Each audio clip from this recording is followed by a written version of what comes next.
Yo, people, welcome back to another live. Welcome back to the YouTube channel, people. And we've got one of the two Arsenal previews that we're doing today. Happily, we're joined by Abs from Waffle TV. Big up to Abs for joining, man. But the first time on the channel, bro. How are you doing? Yeah, man. Happy to make my debut on, Gov Mike's Big Boy channel, West Ham.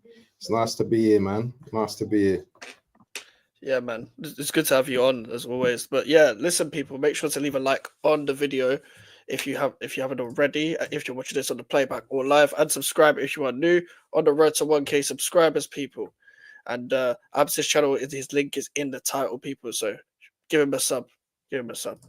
Listen, West Ham versus Arsenal is never easy on our side when it comes to this fixture. Like we've only won, I think we've won like 5 times against Arsenal ever in a Premier League era. But going into this game for you, bro, like you've turned it around since the international break has come about.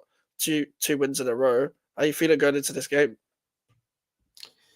You know what, Mike? So I was thinking about this earlier on today, and for me, it's a must-win game, isn't it? Yeah. But this is Arsenal, so you don't know what Arsenal will turn up. And considering it's a derby match as well, considering obviously we battered you last season, but you lot also beat us, that kind of changed it around for us around the Christmas December period, when you lot won 2-0, and could have been 3-0 had not Raya saved that penalty. So I don't know, man. It's like you guys beat Newcastle, very good victory, down at Newcastle as well. So you guys will be a bit confident as well. So this game, do you know what? Even though I'm confident we can get the 3 points, it's one of those games where it could go either way, to be honest. Yeah, I hear that because like before the international break, you lot were in nearly crisis mode. I say didn't win in any of the games in the Premier League during that period of the international break. Obviously, the draw with Chelsea to end it off. What do you think has changed? Has it been purely Martin Odegaard, or has it been other stuff going on as well? Do you know what? I was on my stream last night and I said, Odegaard has definitely been the major difference. It's nothing to do with Arteta's, changed up certain tactics and stuff. It's all about Odegaard coming back into the team. Remember, every team has its leader, isn't it? Whether they're leading through their play, whether they're leading, some captains like to shout and point fingers and stuff like that. Other captains have a very calm way of managing players and having words in their ears. You just have to look at Odegaard over the last couple of games and see the way he's been pressing, defenses, him and Saka combining, and he just looks enthusiastic. He looks like he's missed a lot of time, and he looks like he wants to make it up. So Odegaard is definitely the difference maker at the moment, and there's no doubt about that. Yeah, it feels like when I watch Arsenal, like that right hand side is basically the system at this point. Like Saka, Odegaard, especially the way they're combined. Like there's not really many teams that can actually stop it when you lot on the ball. Like just keep stretching teams, keep finding pockets of space. And we saw it against Nottingham Forest. I think it was Saka's goal where it all came from that right hand side, really, with them two combining. And obviously you guys haven't really found an alternative in that. Like with Ethan Wanyeri, people have been begging for him to start, but they've been starting Marino in the 10 with Havertz in the 10 with Trossard in the 10 at times. Like, what have you made of Arteta? Is it a case of he needs to win a trophy this season? Oh yeah, 100%. He needs to win a trophy every season he's managed. I'm not one of these on the fence sitters that have small expectations for my club. I've always had high expectations for my club, whether we're in the mud or whether we're not in the mud. Many fans or people that I know tend to class me with the deluded lot, and this is probably why I've not got a massive community, because I just speak my truth, and I speak what I demand from my club and what I've seen my club do, in the past, and I want to see those times coming back to, the Emirates, because at the moment, all we're just all people are just going on is just Arteta's, hairstyles, his drip. They're not really, they're not really focusing on, what we're not winning, how far behind, we're becoming, in terms of like teams like City, Liverpool's, even the Chelsea's from back in the day, they've won so many trophies in a short period of time. And even before that, Chelsea were just a cup team, but they've got 2 Champions League trophies now. They've won, I think, 5-6 Premier Leagues as well. They're on their way to possibly winning the Conference League, which is a cup indeed. So, you know what? People need to get perspective and stop going on about, Vibes FC and who's got the best kits and all that kind of rubbish. It's nonsense, bro. It's nonsense. Yeah, I was actually going to ask something that similar to something Damien said with Arne Slot with Liverpool. This is his first season literally in Liverpool, and they look like favourites right now due to City's falling off and you guys peering off and then coming back a little bit. Does it make it even worse if Arne Slot wins it? Because it's not Pep this time. You can't even use the excuse it's Pep or Man City. Arne Slot's first season, he comes in, he's had Jurgen Klopp's squad basically, because the 2 new signings they signed, they haven't played because one of them's still at Valencia, returning next year. And then Chiesa, who it wasn't going to play anyway. Does it make it even worse that it's with Arne Slot's Liverpool that they're first at this current moment in time? The only thing that makes it worse is that this is Slot's first season, but let's not hide behind the fact that this manager. Sorry, let's not hide behind the fact that this manager has had 5 years, and if Slot is to win it in his first year, that's literally not just us, but that's a slight on every team in the Premier League. Because how can a manager just come in on his first season from the Dutch league and just smack it up like that? And yes, he's inherited a very good side. He's inherited Liverpool are a very good side. Let's not pretend that they're a very, very good side. But for me, it just smacks of just like rubbish on our sides, you know what I mean? And let's be real, we shouldn't be the only challengers in this league as well. You know what I mean? When the league starts, you've got Chelsea's, you've got Arsenal's, you've got Liverpool's, you've got City's. Those are the guys that are going for the league. Even the Tottenham's, everyone is going for the league, So it's not just Arsenal, but everyone likes to just highlight Arsenal because they've been good in the last 2 seasons. Well, I didn't put expectations on winning the league in the third season. I expected to win the league 2 seasons ago, but we didn't do it. So, it is a bit of an embarrassment if Slot wins the league in his first season, because Arteta's tried twice and he's failed miserably, to be honest.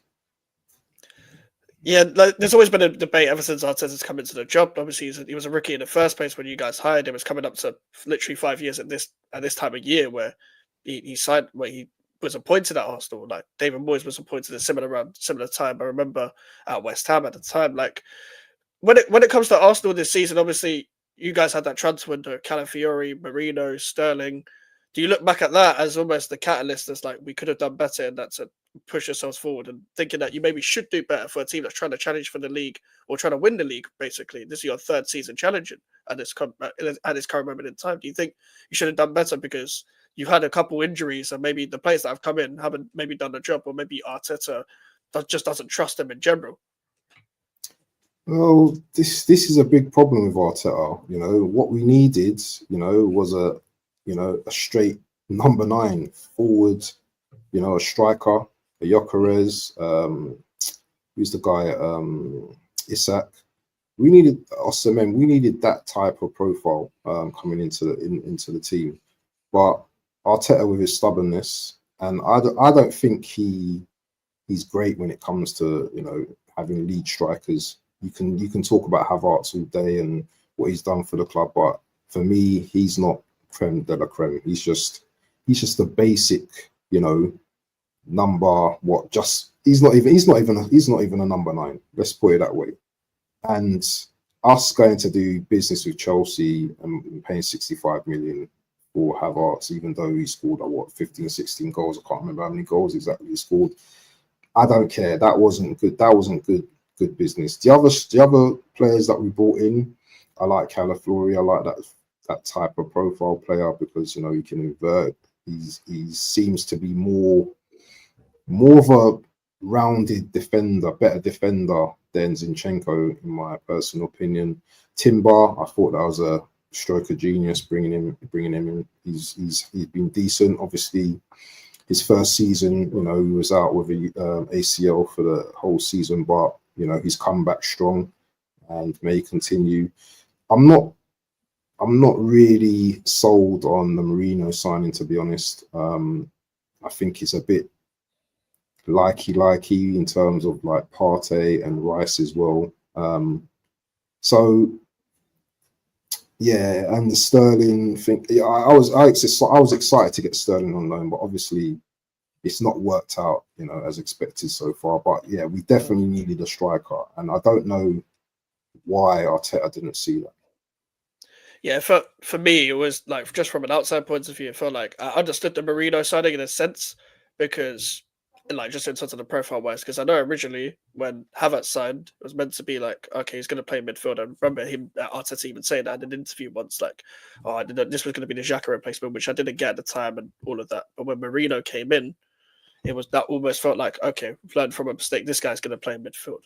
But with Sterling, it felt like a bit of an opportunity just to be like, okay, he's there, sort of thing. We need an extra attacker. Reece Nelson's just gone out on loan, like, last minute. We need just someone for the numbers. But even when I've watched Arsenal, I've seen Jesus being subbed on the wing before Sterling has. So it feels like even after a couple of games, he hasn't been trusted. But Calafiori, I think that's a good signing for what you need. Almost like, I feel like for what Arteta's trying to do, like, it fits. So I think it makes sense. And he's playing a lot of games now because either Timber or White have got injured. Like, there's always one or the other. So he's come in and played a lot of games, to be fair. Now, obviously, I've got to ask you, because last season, you guys bought Declan Rice from us, 100 million and stuff like that as well. He scored against us, obviously, in the 6-0 as well. What have you made of Declan Rice since he's been at Arsenal? What have you made of his impact? Because there's a lot of like debate on what type of player he is, or how good he actually really is, or whether he reflects the price or not. So obviously going to be a lot more a spotlight on him because he costs 100 million, because he's English and stuff like that as well. But what have you made of him personally? Well, for me, I've always liked Declan Rice, even before he came to like Arsenal anyway. Obviously, my old man, it's no secret that my old man was a West Ham supporter, and don't forget Rice, literally took you guys, to winning that Conference League. He's a leader, he's a very good footballer. I don't know why people comparing him to Rodri and all that rubbish. I thought that was nonsense. Rice is his own type. He's got his own style, in terms of like his play. He's dominant in certain areas, and some areas, he's a bit weak, in terms of like, I would say bringing the ball forward. I think there's a lot to learn. He's still 24, 25, I believe.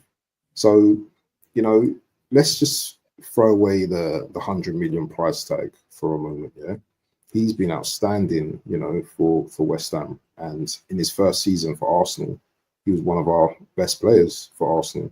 Obviously, this season, he looks a little bit tired. Doesn't look like, he's fully, immersed, into, the beast Declan Rice as he can be. But there's still a long way in the season to go, and he's definitely improved us. So I've always rated Rice, from day one. Even when he started his career, not started his career at West Ham, because he started at Chelsea, but since he's played for West Ham, I've always admired him, as a player as well. So yeah, it's just people like to do all the comparisons with him and these other players and stuff like that, but who cares? No one cares. I don't care. No. Comparisons the thief of joy, man. Everyone in football wants to just compare someone to someone, man. Everything's a comparison. Yeah, it's like when you talk about Saka or Foden, you've got to compare one to the other just because they're young players coming through at their clubs, but both of them are just doing different things. Both of them are doing different jobs. Both of them can coexist. Like people always just want to argue and just put it into a debate all the time. It's kind of annoying. Even when Rice was at West Ham, we compared it with Partey. It was like annoying. It's like we don't need to compare this stuff. Like we don't actually need to compare it. Like both of them can coexist almost. But with even Rice and Partey and Marino, who's your best midfield? And do you think Rice is being used properly? Do you think he should be used a lot differently? Rice is for me in the number 6. I would see when Rice played at West Ham, he played more of a pivot with who's that guy? What's his name? Souček. They played more of a pivot together, didn't they? And Rice would, come, do what he does, and he looked more comfortable in that kind of setup. But even at Arsenal, when he was in the number 6 last season, he was absolutely brilliant. He was cold. So for me, I want him to start as a number 6 in it. Obviously we've got Partey, Uncle Partey. He's obviously, I would say Partey is our best defensive midfielder, in terms of his intelligence with the ball, but he's getting older, he's getting on, you know what I'm saying? And Declan's I think has more of the physical presence, he's just got a little bit more to him, but Partey for me is definitely our best midfielder when it comes to making the decision out of those two. But Rice has got better stamina. Rice is, I would like to see Rice and Partey possibly in a pivot with Odegaard obviously a little bit forward as well. That's how I would like to see it, but I don't know. Yeah, I think that's spot on, to be fair. Like, I think Rice and Partey in a pivot makes you harder to beat. You can allow Odegaard to do more, just roam around, get more spaces and stuff like that, instead of just being on the right. Because Odegaard likes to roam around anyway, he likes to drop deeper at times. So it just suits everyone. But obviously, you guys play a lot down the right-hand side to combine, but there's been a lot of information, a lot of things about your left-hand side, like who's really going to shine there. Trossard, some people say he's better off the bench. Martinelli say he's fallen off a cliff, personally, from when we first watched him come through, especially in his first 3 seasons. What have you made of your left-hand side, and who do you think starts there this weekend, and who do you think should start there? Because there's been a lot of criticism about both of them. For me, and it's not because I rate him or anything like that, but I think for me, possibly Martinelli for the pace.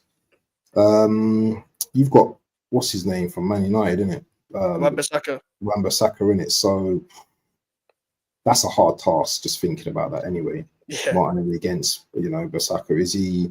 No, but the thing is with Martinelli is that he's got the option of pinning him back, or when the ball's when we transition quickly, it's going to be one-on-one with Bissaka. And we know Bissaka one-on-one is just excellent. One of the best right backs in the league when it comes to one-on-one defending. But for the pace and the outlet, I would possibly start with Martinelli. He scored during the week against Sporting Lisbon. Yes, it was a tap-in, but he still got his goal. So his confidence is going to be quite high at the moment. So I would definitely start with Martinelli. Yeah, fair enough. What do you think has made Martinelli fall off so much? What do you think it is about him that we haven't seen the same level as from what we saw from him when he first broke through? It's funny you asked that question, because what happens is when Trossard came in, that's when his game just went to pot.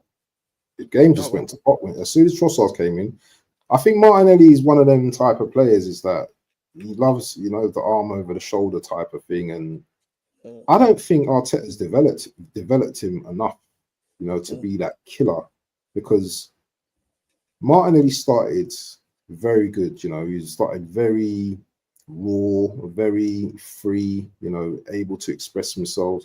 But it seems like the last year or so, it seems like he's not been enjoying his football. It seems like it's almost like he's just been put into a system, You have to play a certain way. You've got to defend most of the time. Do you know what I mean? Yeah, and your attacking, his attacking has definitely struggled. While Saka does the same thing, but he seems to be like thriving for some reason, because a lot of the players down the right, as you said earlier, so Martinelli doesn't really even get much of the play no more. But if you watch the Liverpool game, I was very disappointed in him, because when he got the ball and he was close to Canute, he almost gave up the ball, like he was shook. So he's very much a confidence player where he needs to be told, you know what I mean? Come on, Martinelli, you're a really good player. You can do this and stuff like that. And I don't know how old he is now. He might be 23, 24 years old. He's still got a bit of time to develop. So yeah, it's just, yeah, I'm one of Martinelli's biggest critics. You know what I'm saying? Yeah, I want him to do well, but I don't know. He's just too much of a head down merchant. I don't know. He's quick, but sometimes that's all he has got. Yeah, Damien asked, wasn't he brought in as a 9 initially? Yeah. Brought in as a 9, and he actually had a few games off the 9. He actually looked quite good, but Arteta, has just kept him on the left, and that's how he wants him to play.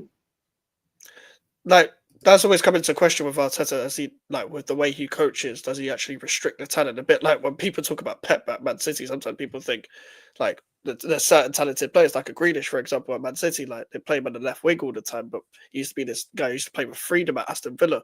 Do you reckon Arteta does that with certain players as well, not just Martinelli? Do you think there's more to get out with this squad if you guys had a better coach, maybe? Oh, yeah, 100%. 100%. Of course, what is it? The other week he was playing Mourinho in the 10. He plays Declan Rice in the 8, where we know Declan Rice's best position is in the 6 because it worked last season. He's not utilised Ranieri enough, in my opinion, when Odegaard was injured. Because if you watch Ranieri now, the guy's on fire at the moment. And it's just I just don't like certain things of what Arteta does, in terms of like, not subbing off Saka, keeping him on, playing him in games where he should not even be nowhere near that pitch. The game against Bolton, he played like Saka. Why are you playing Saka for? You've got Sterling. You don't need to play certain players in certain games. So I'm not a manager, obviously, and people can criticize me and stuff like that. But you know what? Yeah, we can see things from the outside. And sometimes when you can see things from the outside, some people can't see what's going on in the inside. You know what I mean? And it's just like, I don't know, certain things just frustrate me about this manager badly. Yeah, that's always the thing. Like, obviously, fans are not always right, but when we predict these things at our club, like, it comes to a point where you've seen it so many times that you can actually predict what's going to happen because you've like seen this manager manage your club so many times. Like, I've even done it with this manager. This manager's only been here a few weeks, like really a few months, and I know exactly what he's going to do and stuff like that. I know the kind of mistakes he's going to make with like the lineups and stuff like that, or tactically and whatever. With Arteta, there's always that big debate. I've always said it depends what Arsenal fans want. Like, if there's one of them Arsenal fans that just want top 4, then you've got your top 4 manager right there. But if you want to be ambitious, which is where I think Arsenal should be, and like right at the top anyway, because people pretend like Arsenal haven't won leagues before and stuff like that. So when fans are demanding Arsenal to win leagues and challenge for the titles as the minimum, like that should be where it is, because that's what people were complaining about Arsene Wenger in the first place, when it was like, we don't want top 4 anymore. We want Wenger to just carry on, but then the standards kind of just slipped almost with, like, I guess people my age almost as Arsenal fans, like kind of raising it a bit low because they haven't seen it. They've only seen FA Cups, so there's also that as well. Like, what was your expectation before the season started then? Like with the Champions League and Premier League mainly, I guess. My expectation is that we need to win a trophy. Yeah, that's my expectation every season. It doesn't change.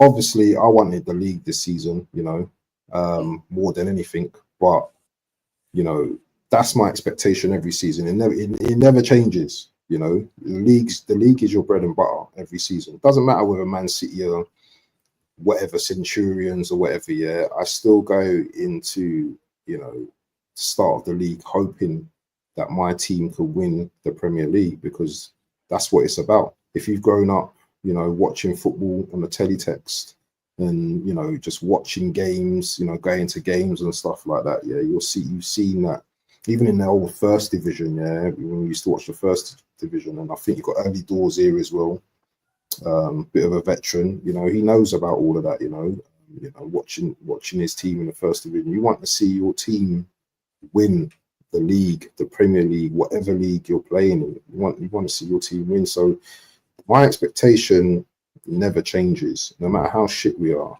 I'm always, you know what, even now, yeah, I say to myself, we have to go to win every single game. Yeah. The only games that there's possibility of possibly a draw somewhere is probably Liverpool at Anfield. Every other game should be a winnable game. That's my attitude at the moment. We should be able to win every single game. Obviously, we've got Chelsea as well, but I don't fear Chelsea. Yeah, I don't fear Chelsea. Liverpool, though, on the other hand, at Anfield, bit scary. But every other team, I don't fear them at all. Yeah, especially that's the mentality that any title like challenging team should go in with. Because you want to be the best, you got to show that you're best. You got to have the mentality of the best. It's like that's like that with nearly every profession almost as well. Like any profession that it requires competition, you got to go in there thinking you're the best. That's why Emirates was such a fortress in the first season, because you guys felt like you guys were the best. You guys had teams worried about you because you were just breaking through. Nobody expected Arsenal to be title challenging that season. People said maybe top four, top four again. So there's that as well.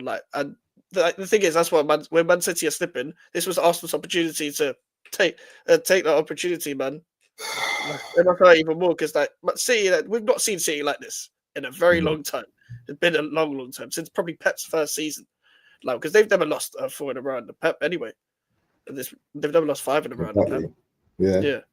They're winless in 6 or 7 if they go to Anfield and not win, which they probably won't. Bro, it's looking spooky for them, man, at the moment. And the thing is, Liverpool are just running away with it. Yeah, it's like they're taking the bride, and they're just running away with the bride, and the groom's just standing there like, what? Yeah, as you know, the next man's taking the bride and running off into the distance. That's how it feels. Legit. It feels like the 1920 season again, low key. Because just with the City had a couple injuries, then Liverpool just ran away with it. Liverpool ran away with it. Hold on, let me shout out someone. Yeah, go on. Can I shout out Caps in the building? Yeah, because I ain't spoken to him for ages, man. I just hope you're well, Mr. Caps. Yeah, he's my boy in it from years ago. I ain't heard from him for time, so hope you're well, Mr. Caps. Nice to see you, my brother. Shout out Caps. That's Martinelli's agent, by the way. Caps loves him. Fucking hell. I just don't understand when I watch footballers like Martinelli, what the hell happened? When you said, I kind of opened my mind a bit when it was when Trossard came in. Usually when players see another player come into the squad in their position, their performance usually goes up because they're like, you're not taking my place. It was when Luis Diaz saw that Anthony Gordon rumor, he was like, no, I'm left winger at Liverpool. With him and Gakpo now, they're both thriving on the left wing. I've never seen a footballer have that, where it's competitions come in and their performances have just gone down. You're seeing a shadow of the player. And obviously Martinelli's always ran with the ball with his head down. I didn't actually notice it. Someone said it. And then when I watch him, he's generally not even making decisions for the better. He's making decisions for the sake of it. It was the Inter game specifically. I didn't watch along for it. And I was just watching Martinelli just run down the left and just cross it. And I'm like, bro, there's no one there. There's no one there. There's 3 centre backs of the Inter. Havertz is chilling there, but there's mainly no one there. It just crosses, just gets spammed. It's just, Martinelli reminds me of Theo Walcott, but Theo Walcott, obviously, at least Theo Walcott, if you gave him time to think, then he was shitting it. But usually, when Theo Walcott didn't think about it, he'd finish his dinner. Do you know what I'm saying? Yeah, and he obviously had his pace as well. So, but Martinelli's not that. He's not that. So, he just needs to fix up a piece, man. Yeah, Theo Walcott, man. That's a man who loved the goal in this fixture, bro. Every time. Yeah, I'm telling you, bro. every time in this game. Just running in behind all the time. We always had slow fullbacks as well. Yeah, None of them can catch up with him. Like all these like Koncheskis and the Cresswells and just even who did we have? Like Jerry O'Brien at times at left wing. Like oh my god, these right. slow players, man. I like Jerry O'Brien, but all we had just had slow fullbacks. Just had slow fullbacks. Every time we come up against these tricky wingers, man. Every time. But from you man raise your game for these type of games, man. Like there's one game in the season. It's got to be there's 2 games in the season. It's Arsenal. Who's the other team you man usually raise your game for? Is it usually Fulham? Yeah, those 2 games, you man are like real bloody ham. You know what I'm saying? Yeah, just madness. You man just step up. Yeah, it's them London derbies, man. The London derbies. We actually don't do awful in them, but there was a period of time where we just kept losing London derbies. I was like, oh my god! I think it was last season. We got battered by Fulham, Palace, you guys, Chelsea. Like we just got battered by everyone last season, and even this season, Tottenham and Chelsea are probably the 2 worst games of the season. So I'm not even looking at this. I'm thinking that we're going to rise our game because I've seen this before with this season where we beat Ipswich and then we just carry on looking like a cesspit that we've already looked this season. Same with Man United, same with Palace away and stuff like that. I don't think much is going to change really when it comes to this game. I think we're going to go back to type, unfortunately, because that's what this manager does. But looking from the outside perspective, what have you made of West Ham this season compared to what you expected them to be? I was going to ask you, like, it's a similar question on like a certain player, innit? Like, what, kind of, but yeah, I'll ask you after. So, I don't know, man. West Ham have just been like, let's be honest, they've been poor this season. They've been very poor. It's not like they haven't got decent players, but once again, and we know who it goes back to. It goes back to the manager and his style of play, isn't it? Lopetegui, he's not the most exciting manager when it comes to football. I don't even know what his style of play. Obviously, you know more about him than me, but I don't even know what his style of play is, bro. No one does. The man's like Paqueta, yeah. Usually, he's good, but I don't think he's been that great this season. Obviously, Nkunku's doing his thing. Not Kudus. Kudus is doing his thing. Obviously, he's out with a ban at the moment, but very, very, very good player, Kudus, man. But I just don't know. I don't know what style of play West Ham have at the moment, and the sooner this brother gets sacked, in Lopeteg's or Flopperteg's, I think you need to bring in a stylish type of manager, because West Ham used to be that type of team, where their plays so much good football. They might lose here and there, but they play so much good football. They play really good football, in the West Ham way they used to call it, stuff like that. But I don't know. It's just, you're good one game, crap the next game, crap next game, crap the next game. London derby, crap against Chelsea. When we play you, you might get chefed up as well. But we don't know, innit? We don't. It depends on what West Ham turns up, against Arsenal as well. So I think you've had a bit of a mixed bag this season, I think. Yeah, is West Ham seem to only be good for the past couple of years when the manager's about to get sacked. It's always the case that when the manager has one game left, we turn into 10-11 Barcelona. That's what happens. That's what I've been saying for the past couple of years. Man. And Moyes, why did you man sack him, man? Why man brought you the title the season before? It's just, I don't know, man. My problem wasn't the sacking. My problem was the replacement, because we kept getting battered week in, week out last season. To be honest, I thought he should have ended on a high anyway, because even in that season, we weren't seeing the same hard to beat West Ham anymore, because he wanted to originally change the style of play himself. He wanted to change the style of play to be a bit more possession-based. And then he brought in the Paquetas, the Scamacas in. But then we lost our identity because he couldn't coach that. So he has to go back on his laurels. But then we have all these players that legit suit a different style of play that you wanted to change it originally to. So we couldn't really recover from that. So the next season, which was last season, it looked like a muffed up version of everything. And that's my kind of problem with it. As the squad got better, we got worse almost because I don't think the profile suited him. But then again, when the profiles did suit him, he barely wanted to bring anyone in anyway. Most of the new players that signed don't really get a chance at West Ham. That's Because kind of my problem with it. who's the guy that come from Leeds? What's his name? The guy that come from Leeds. That guy should be getting more game time, man. He's a baller. Yeah. Do you know what I mean? Yeah. Him, Paqueta, Kudos. Who's your front man again? You've Antonio. Got Cook. You've got even Antonio, man. Do you know what I mean? I don't know why he's not playing, because when that guy plays, right, he might not be the best of players in the world and stuff like that, and he might need to be replaced. But when he plays, yeah, he puts the pressure on the defenders, man, on the centre backs. You know, especially like teams against Chelsea, yeah, where, you know, he's quite physical in it. They don't like that physical stuff at the back. Do you know what I'm saying? Pause, yeah. They don't like all of that stuff, yeah. But he decided to not introduce him, yeah, when it's worked previously in the past. So, you know, you guys got some very good players, yeah. Let's not mistake that. You know, you've got a very, you know, decent midfield.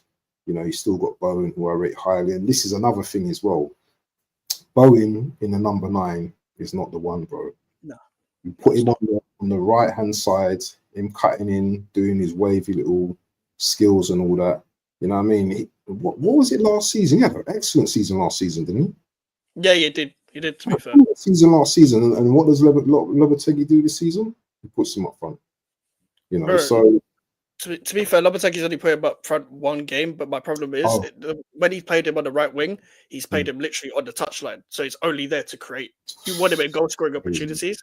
Like when Antonio has played this season, my thing is I've criticized Antonio this season because like he hasn't put it up really in terms of performances. He was good last game. My problem is with him, we rely on him way too much, and we've relied on him way too much every year, pretty much. He always like I said a few years ago, from like end of Bilic era to the Moyes era, he would save us. Or sometimes he would save us most of the time. When we need to get out of the rut, it would be him, because he's the one scrapping. He's the one like getting the best out of himself, almost getting the best out of everyone else, bringing players in and stuff like that. In fact, I'd say he was the system under Moyes, because Moyes didn't know how to really build around a different type of profile for me. Antonio was that Moyes system. Antonio Rice, really. That in my opinion. I think for this season, it's like, you're like 34, 35 now. I'm not really looking at you to do anything. I've criticized him, but my problem is that we can't rely on him to be the main man anymore. Because listen, like we've relied on him for so long. I think it's almost unfair. I think it's almost unfair on him, to be honest with you. Like, he's done so much for the club. He's an all-time top goal scorer in the Premier League era. So you've got to give credit where it's due, man. Like, I don't get like the total disrespect for him. I've just put context into my thing. Like, Antonio's one of my favorite players, like, of all time, because of who I've watched. But I criticize you now because you're not who you used to be, sort of thing. But 100%, he's definitely getting on. I was going to ask you something though, yeah, because last season, and this is what's really strange about West Ham, because you guys are called a very big side. You know, you've got 6 foot whatever over 6 foot players, yeah. But last season, I can remember us smacking you up with like set pieces. Are you a bit worried about that this season, this up and coming game? To be fair, we haven't conceded many set pieces this season. I think the problem was the organization of the set. I remember the game, like, the organization of the set piece was horrible. I don't know what happened that game, but you guys were just on form as well when it came to just set pieces. And also last season, man, Moyes has played Ben Johnson on the wing, man. But Ben Johnson's a right back, man. Like, this is kind of stuff I was going at. Like, I couldn't be asked to see that for much long. This manager's not really much better, to be honest. Like, not bad at all, to be honest. He's playing Kudus on the left and stuff like that. Kudus is a right winger or number 10, man. You man still got Phillips? No chance, bro. I think I would have got my channel terminated. Like, if we still had Phillips. Like, honestly, that is probably one. I know he was only there for 6 months. One of the worst players I've seen at West Ham by far. It's not even close. Like, I was saying to people though, don't buy Calvin Phillips. I was saying 6 months before, don't buy him. When Bielsa left Leeds, all the ability of the Leeds players left. When Bielsa left, people got to understand it was pure Bielsa. Phillips was an 8 and a 10 before he was a 6, because Bielsa made him a 6. Calvin Phillips doesn't have that natural ball winning ability like a Rice, that's like a Rodri has, like a anyone in the league that's a natural six, like a Paulinho for Fulham at the time. Like, oh my god, if he was still out of club, oh my days. I think this channel will be long gone. This channel will be long gone. We But the thing is, you say that, but before he went City, Phillips was Phillips was balling out. That's what I'm saying. It's because of Bielsa. Because of Bielsa, though. That was my thing. Because he got injured under Jesse Marsh. So Bielsa got the best out of what he had. Like, even with Rafinha, people weren't talking about Rafinha until this season when Flick came in. Before Flick, people talk about how much of a flop Rafinha's been. And everyone else in that league side is in the Championship or League One or scrapping for a Premier League place. Like that's how good Bielsa was in terms of like his style of play made have been mad.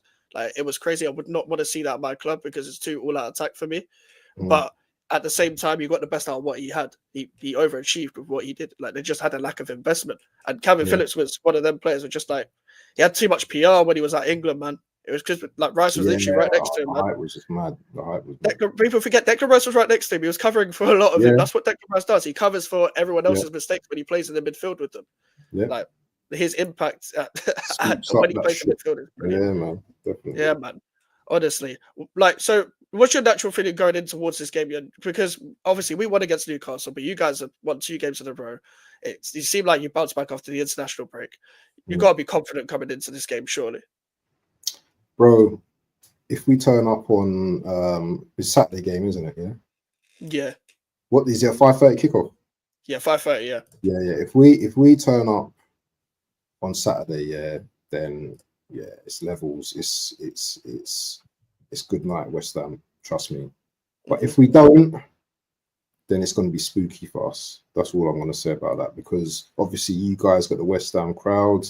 You know, obviously, you man going to be going mad and all that kind of stuff as well. Not to say that you're not a good team, but I just think if we're on our game, then it's 3 points all day long.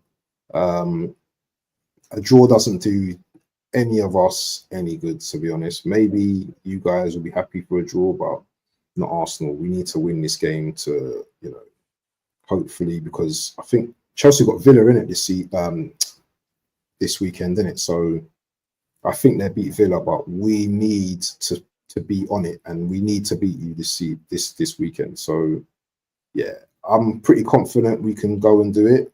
The only thing that might not get us the win is our mentality going into this game, because we might go into this game thinking, it's well too easy, and that's when we come unstuck, when we just think a game's well too easy and we just don't want to raise the levels. We've got to raise the levels for every game. Even when we play Southampton, we've got to raise the levels, because every team wants to beat Arsenal. Everyone wants to beat the teams at the top. So we just have to just be switched on. Yeah, my thing is with this is like, I don't think we've got the capabilities of a Newcastle to like put up with a defensive masterclass, or Bournemouth to catch you off guard, stuff like that. I feel like with the way we set up off the ball is going to be even more crucial, because we don't put any pressure on the ball, but we sit high up. And I'm just thinking, if we let Ødegaard into any space, I could just see Saka running in behind, or even Martinelli on his day when he runs in behind and stuff like that. Someone getting a goal like for easily just by the way we set up, because we've got a good back four. It's just the setup of it. Like individually, like Emerson, Kilman, Sadiba, Wan-Bissaka, that's a very good back four. It's a very good back four. I'll tell you something though that you may get joy with, and that's on the wings. So if you can get down Calafiori's side all over the top with Bowen, and Somerville, if he starts, then do you know what, it could be an interesting game, because let's not doubt, you've got some very good players as well, and if those guys get joy and they get runs into goal, they're very good finishers as well. So, you guys have to just take your chances. That's all I've got to say. You have to take your chances. Yeah, I'm glad Somerville's actually getting a couple of games now that Kudus is suspended. But my thing is, when Kudus comes back, Kudus has to play in the middle. I'm so glad he's not playing, bro. I'm so happy that guy's not playing, bro. I'm telling you, bro. If he was playing, we'd have a different conversation, bro. Yeah, but my thing is he's still been playing on the left wing, which is not his position. Like that's my problem. The Mm, manager just misuses him. He only allowing the guy to be direct when he likes to cut in on his left, not yeah. just on there standing on his left. Like it's kind Some of of the annoying. baddest goals he scored is through the centre, bro. Yeah, Oh legit. The man, goal against Freiburg where he just ran through the whole team. Pause. bro, that levels, Mm. level. Listen, I want to take my man off you. Yeah, I will give you 80 M's. Yeah, in January. You know, It's not all happening. the blessings, please. For it's 85 million release course that triggers in next year. All right, So okay.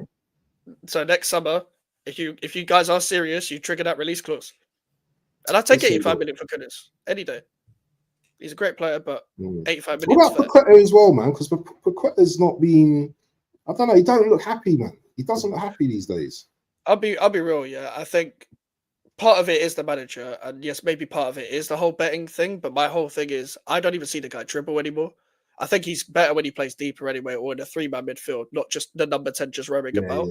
I think he can play number 10, but I think his best position just a three-man midfield, yeah, just roaming about. Well, yeah. he likes to combine. He's a combination player. He likes to combine with players.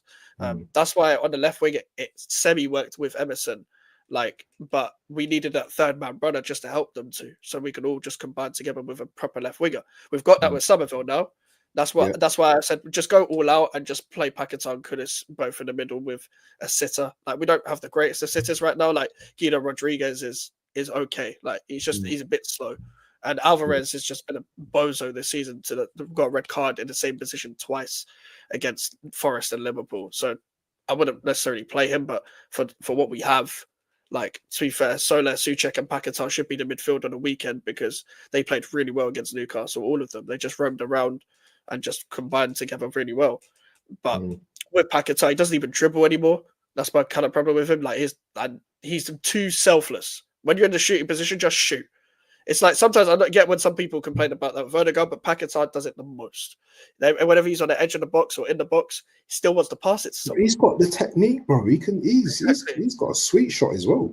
Yeah, people forget that goal he scored against Liverpool a couple of years ago, where he combined with Antonio. He laid it off and he smacked it with his right Bad foot. boy goal, yeah. Bad boy goal, yeah. Bro, we need to see that more. We need to see that more. Like, and the whole betting thing has helped us keep him, but the whole betting thing has kind of just put a cloud over everything that he does, really. So we need that to just be brushed under the rug as well. But we also just need a manager with a brain, to be honest. Like we haven't had that for a while. But like with Paquetá, Kudus, and Bone, those are the mainstays of the team. You got to build around them. You got to build around them. 100%, 100%. Yeah, I think people forget how good Bowen actually is, and then we saw his performance against Newcastle. Like, so there you go. But big up to Deck. You reckon if you went in for Potter, he would come? I don't even know, because I think like Potter, it's not like we can't attract Potter, but the fact is he's rejected every job he's been approached by. It's like he just Why? wants a. I think he just wants a break. I think he just wants a break. I'm not too sure. It's been 2 years since his last job. Like he got sacked by Chelsea like in like January like 2023 or something like that. So it's nearly been 2 years since we've seen him. He rejected Leicester. He rejected. I think he'd take the job, if it comes about, if Lopetegui gets sacked, I think he'd take the job, bro. I think he'd take it. Yeah, maybe he's waiting for someone like us. Like, definitely, man. What West Ham won the World Cup in '66? Remember that? Yeah, Bobby Charlton and all them man there. Yeah. People hate when we say that. People think we're so serious. Well, that's why my dad started supporting West Ham back in the day. And we're talking like early, we're talking '60s, bro. Yeah. Dad just like, because he loved, he loved watching West Ham as well, right? Because they played like, really good football. I could reel out some legends for you, man. Do you know what I'm saying? Yeah, but yeah, it's like you, man, play a decent style of football. Obviously, it's changed throughout the years, isn't it? Do you know what I mean? With this new man, I just don't like this new manager, bro. I'm gonna tell you that now. He's like Arteta to me. When I look at Lopetegui, I see Arteta's face in him, bro. I just want to punch it sometimes, bro, because I just don't like the manager. I don't like these type of managers. Yeah, they think they're just too smart when they're not. Lopetegui was a flop at Real Madrid. I don't think he lasted 6 months there. No, he didn't. Well, who gave him that? Why did Karen Brady give him that job, bro? Oh, it's Karen Brady. That's Karen Brady and David Sullivan for you. That just sums them up, right? Madness. Like legit, like I enjoy it is I thought Spanish people were meant to like football, Yeah. but they don't. Like clearly they don't. It's new era. Even They the just don't. Brighton manager, he probably was like available as well. The Brighton manager, he's brilliant, brilliant young That's manager. He would have got you man balling. bro. That's why Brighton are so good because Mhm. you know as soon as they get a manager in, like I remember their technical director saying this, they already think of the replacement. That's what he said when De Zerbi came in. He said they already think of the replacement because they know we've got a really good manager here. Someone wants him. Yeah, So they knew they were going to get mad. that guy as soon as De Zerbi went in. They already planned for it. That's They've got a mad. shortlist That is straight away. mad. They do that with Yeah, they players as know. well. That's why they get all these they kidnap all these Ecuadorians straight away because they've already Yeah, seen they it got 3 years ago. they got some ballers there, man. Even Welbeck's balling. Welbeck, Oh, yeah. season. Welbeck would be smashing it if he played for you, bro. That's how mad it is. And us. To be honest, I don't think any striker would smash it for us. They ain't getting a service here. You ain't getting any service around here. Yeah, Haaland. If Haaland was here, he would punch up all our players if he was playing for us. Like, why are you That's giving me mad, the ball? bro. He's already That's mad. frustrated at Man City. He'd be pissed off here. He'd crash out here. Like legit, Kudus has wanted to slap Lopetegui already. This guy got taken off at halftime against Brentford. Bro, if I was Kudus, I would have just rushed him. Just rush him. It's like I'd be like, can we rush him? Can we rush him? Like that's where you end it right there. That's madness. How are you getting a data on the Ecuadorian second div, man? Like That is mad. That is football mad. manager. They play football manager. I'm convinced. Definitely. They Definitely. play Where are you playing in the league at the moment? 13th, 14th, something like that. I think 14th. Are you man with the Man Uniteds at the moment? Yeah, we're with the Man Uniteds.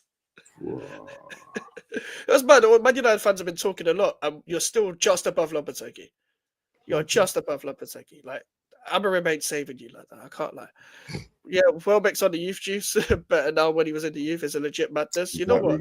Exactly. Yeah. It's like the rejuvenation of like the 2010s players. Like Raul Jimenez is back like this season as well. Yeah. Like some of these Yeah, players these are cricket, man.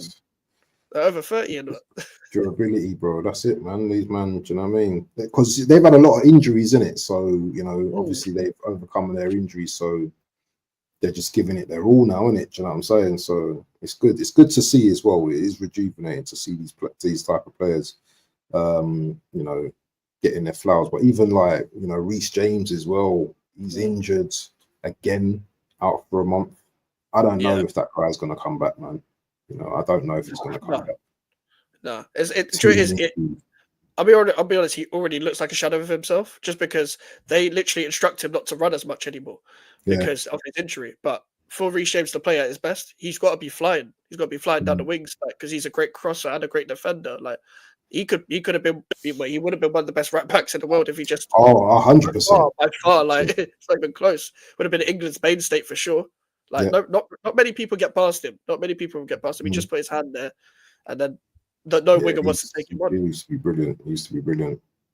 Yeah, like 4 points off 6, but again, Lopetegui, I can't trust him to get it right. Legit, like how are we still 4 points off 6, and we're so bad. But after the Christmas period, you're kind of going to see where everyone's going to be, sort of, kind of in the table, almost. Like that's what kind of happens. But if you man beat us though. Oh God! I'm going to be pissed off, bro. Just put it that way. I'm not going to be happy, bro. I'm not going to be happy, bro. Bro, that's when I can be shameless for at least one day. For at least one day, I'll just have one day of happiness. That if you guys beat us, it's another day at the office for me. I have no emotion when it comes to this club anymore. I'm just sitting in my house, just like watching this. I'm like, yeah, cool. It is what it is. Because I'm at the home games that I can at least like show a little bit of emotion. Yeah. But like that's because I'm there, sort of thing. You get caught up in it. But as soon as I leave the stadium, like it doesn't matter. This day, it's going to be chilly, bro, isn't it? This weekend, isn't it? It's been cold. It's cold today, man. Yeah, bro. It's so cold. It's so cold. But man, it's like I'll be happy if we win, but it almost delays the inevitable every time we win because we just lose like the next 4 or whatever it is. Like that's what usually happens. We're under pressure to win this game as well, bro. It's not like it's not like an easy like okay, we're going to West Ham, we're just gonna beat them down, bro. We're under pressure because Arsenal are a team that's under pressure to win every single game. So you guys must make it difficult for us, you know, because if we come like we did last season, you know, and we score an early goal, it's just going to be a madness for you guys. So you it's going guys to be got the to make exact same as last season if you score early. If you score early, it's going to be the exact same as last season. Yeah, Because we concede early goals. We've conceded early goals Yeah. this season. So I wouldn't be Yeah. surprised. And you guys like to start early. You guys like to start we straight start on the quick, front. yeah, we start fast as well. So yeah. I can see you catching us off guard. I can't lie. I don't like just closing this off. I don't think we stand a chance. Like, not a chance for me. Like, I think we won't even score. I think you guys will put us to bed. I think like a 3-0 Arsenal or something. I've said that all week.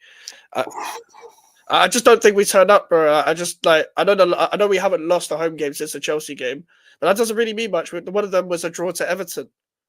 Like, it was a draw to Everton, 0-0 at home. Like, against Everton still had chances in the first half. If Arsenal get those chances, they put us away.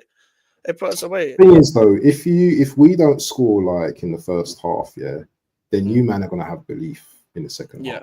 You man are gonna come out. So, you know, it all depends.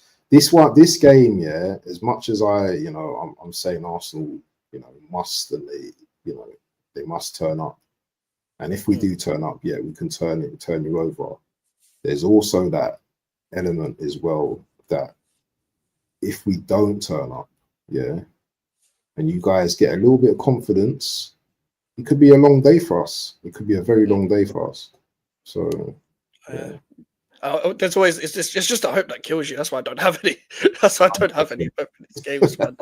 I can't be asked. But we're gonna close that off there, people. It's been a great stream. And listen, make sure to subscribe to Abs. His link is straight in the title, people. Abs, what you got coming up? And where can people find you? Bro, you know what? Yeah, on Saturday I'm going to attempt to do the West Ham Arsenal watch along. So yeah, you man can catch me there. I know a lot of people, yeah, are out shopping and doing what they're doing on a Saturday, but it's going to be Saturday evening. It's going to be freezing. I'm going to be doing my thing. Listen, Mike, you're going to be at the game, innit? So, but you know what? I've got your number. So if we win, I'm going to be shameless. I'm going to be shameless. But of course, yeah, I'm doing a watch along. I'm flying out tomorrow, so I'll be doing a watch along from wherever I am. Hopefully got to set my VPN and all that kind of stuff out where I'm going. So yeah, I'm just trying to sort that out. So yeah, hopefully be doing a watch along from where I am tomorrow. On Saturday. All right, say no more, people. We're gonna also have a preview at 10 p.m. with obviously Alfie. Everyone knows Alfie on the channel by now, and yeah, gonna take another dive into this game as well tomorrow. As well, gonna be on True Gooner's channel at 7 p.m. Easy. And we'll be back with big up Josh, man, the True Gooner, them man there. Yeah, big up. And big up the chat as well tonight, man. You've been tremendous as always, man. Always a chat, always sick, always A1, always on point, man. Always saying something, man. Love it. But yeah, listen, people, make sure to like the video. Make sure to subscribe if you are new. Social medias are in the description at GVOMikes on Twitter, Instagram, and TikTok if you want to follow me. And an email for any inquiries. We're on the road to 1K subscribers. Big up to everyone. See you later in a bit. Peace.